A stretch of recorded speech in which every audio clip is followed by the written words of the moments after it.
Hello and welcome back to another video on the channel. I'm Dan, CableGuy, thanks for joining me. So last time out we unboxed the Emotiva BasX A3 3-channel power amplifier. I'll put a link to that video now. Today we're going to get my thoughts on this amplifier after running it for a week. Let's see what I think of the sound.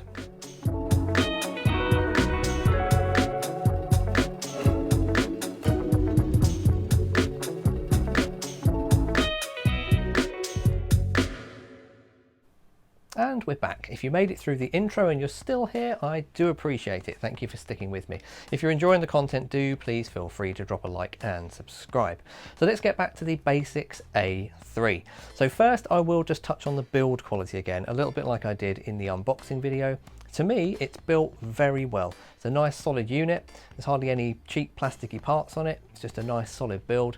It goes nicely into my AV rack, and all of the connections seem very positive as well in terms of the RCAs and the speaker terminals. So again, build quality I do find is very good. Now, a key thing for those that are rack mounting it, it does run very cool as well. So I've got mine in the AV rack directly below my Marantz AVR. The Marantz AVR gives out a lot of heat, a bit of a heat monster. So I've got two separate fans on that just to keep it nice and cool. But the BasX A3 runs incredibly cool. I'd almost say almost cold, almost like you wouldn't realize it's running. And that's after 2 hours, 3 hours of watching a movie. So again, if you're going to rack mount it and you're concerned about heat output, the BasX A3 does appear to run very cool.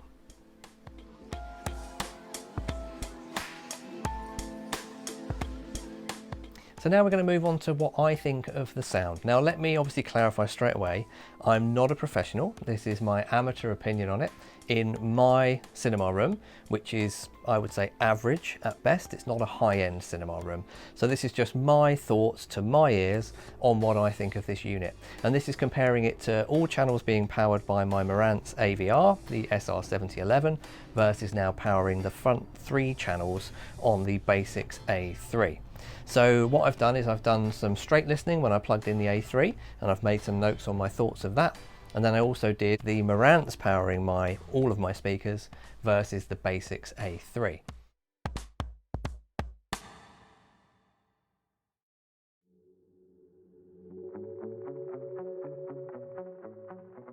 So let's start off with some music. I listened to some 2-channel music, songs that I have heard in this room countless times. And this was after I just installed the BasX A3 from the unboxing video. So the first song I listened to was from Straits, which a lot of you probably are aware of. So there's a song called You and Your Friend by Straits, and feel free to have a listen to it. You'll hear there's what they call a dobro guitar, a very impressive guitar sound, very unusual. And it's very much separated between the left channel and the right channel. Anyone who knows Straits, their lead guitarist is Mark Knopfler, and basically the song starts with this dobro guitar on the left channel, and then his main guitar, which I think is a Fender Strat, on the right channel. And the separation is superb, but also just the out and out audio quality of that was fantastic. Notes that I made while I was listening, this was literally to capture my first impressions.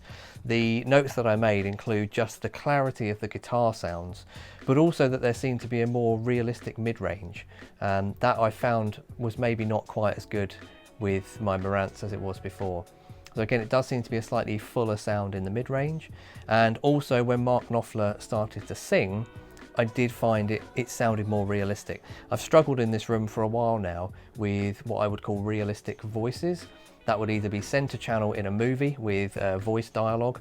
I've always been trying to tweak that to get what I think is more realistic. And then also with music, not quite as, obviously we all know the human voice, we all know what it should sound like.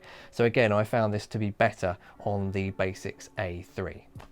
So the next song I listened to was by Stevie Wonder, one of my favourites, and it's a song called My Love Is On Fire. Now, one of the reasons I love this, not only because of the overall song, which is fantastic, and there is a wonderful flute solo later on, which if you have a listen, again, that's nice for testing out your speakers, but the bass player on this song is a guy called Nathan East. Nathan East, I know him as playing with Stevie Wonder, but also with Eric Clapton and others as a session bass player. Now, I love his bass playing, and if you watch him live, he's got such charisma. So he's a very likeable fellow. But listening to this song, My Love Is On Fire by Stevie Wonder, The bass part is all over the place. He's up in the upper registers, right down in the lower registers, a few slides from 1 octave right the way down. And again, testing that on your system sounds great. Now with the Emotiva BasX A3 running, I found that the bass, I could follow it every single step. There was never any muddled sound between any other instruments. You could literally switch in and just say, yep, I'm going to listen to the bass line. And it was fluid throughout. So I'd say the integration was incredibly good for that bass guitar. So again, that was one of the key things that I picked up on the Stevie Wonder song, My Love Is On Fire. That was the clarity and fluidity of the bass line. There are plenty of other instruments in there. And again, I found that with the BasX A3, I really got that separation between the instruments. Going back to what I had before, it feels like it was a big sound, whereas now it was separate instruments and I could really tune into, for example, the flute or the strings, or again, like I say, the bass. So again, all of that was separate. I feel it's much more separated with the BasX A3.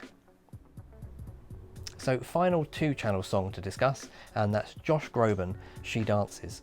Now this song's got some very quiet moments, but then some real build-ups as well. So notes that I made on this one were, again, the clarity of his voice. He's got quite an operatic style voice. So again, you want good clarity of voice. And to me, it sounded more realistic than it has to me before. More detail to it, just again, more lifelike. So I put that.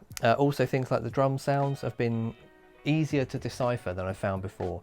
Again, like I said, the mix, it really feels like you can just sit here and listen and decide which instrument you listen to. Rather than it being one big sound, you can fine tune in on the orchestration or the drums or the bass. All of that can be done easier now. It feels more separated in terms of having each instrument having its own clear space within the mix, which is definitely a good thing for me.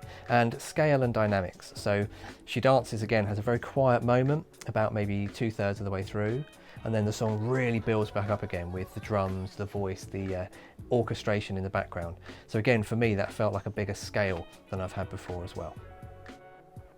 So now on to movies. Straight away after installing it, I did put on a little bit of John Wick just because I couldn't resist. And to be honest, it sounded really good straight away. This was John Wick 1 and the moment in the nightclub where he's basically doing what John Wick does. For me, straight away, that sounded awesome. I did put it quite loud, I'll be honest, and I didn't feel like I was getting any harshness, even from, you know, glass breaking, gunshots. All of that mixed in with the heavy club tune in the background. It really sounded good. And this was after I just installed it. So I did think maybe it's the placebo effect. But to me, it sounded really good. Straight away, I was thinking, yeah, this is worth the money. So that was the nightclub scene in John Wick. After that, I then did a sort of an A-B comparison. Again, I'm an amateur. This was just my way of doing it. But I basically took out the BasX A3, I disconnected it, and I ran all of the channels back through the Marantz. And I ran the opening scene from The Dark Knight. And of course you've got the bank robbery, which has got a lot of glass breaking, people firing rappels or whatever you want to call them, zip lines from building to building.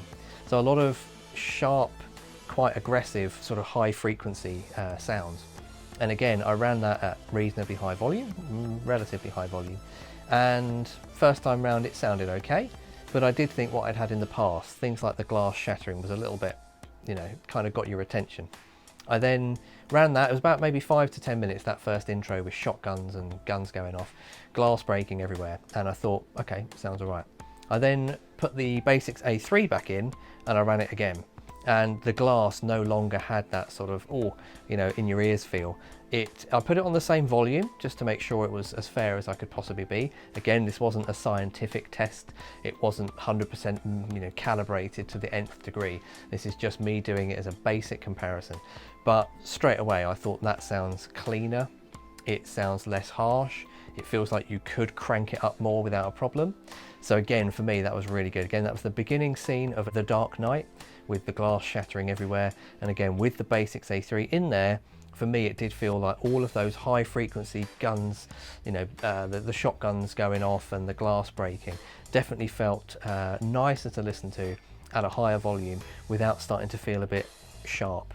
But overall, I was just sitting there thinking, yeah, this is worth the money. So again, that was The Dark Knight, and it definitely felt better to my ears. There we go. That's my thoughts on the BasX A3 for audio quality. So let's wrap up the video. To me, I think this is well worth the investment. In the UK, it's about £590. That's about $500 in the US. Yes, it does cost quite a bit to import it to the UK. But in my opinion, it's a really good investment. To me, to my ears, in my room, with my current speaker system, I feel there's a significant improvement in audio quality. I'm currently running Bowers & Wilkins entry-level 600 series speakers. I say entry-level, that is, I think officially they're entry-level. And even with these speakers, I think it's an improvement. Although I'm very excited for next month when my Arendal Sound 1723 THX speakers arrive, and I will definitely be redoing this sort of video. But as I say, in my opinion, the BasX A3, excellent build quality. I think it looks fantastic as well. I won't argue, it looks absolutely fantastic. Audio quality to me, I think is significantly improved in my room, to my ears. Worth the money, it's not stupidly expensive. So yeah, for me, it gets a whopping thumbs up. Any questions, do feel free to drop them in the chat. As I say, I'm not a pro, but I will certainly help you with any questions you might have. If you've enjoyed, please feel free to like and subscribe, and I will see you in the next video. Take care.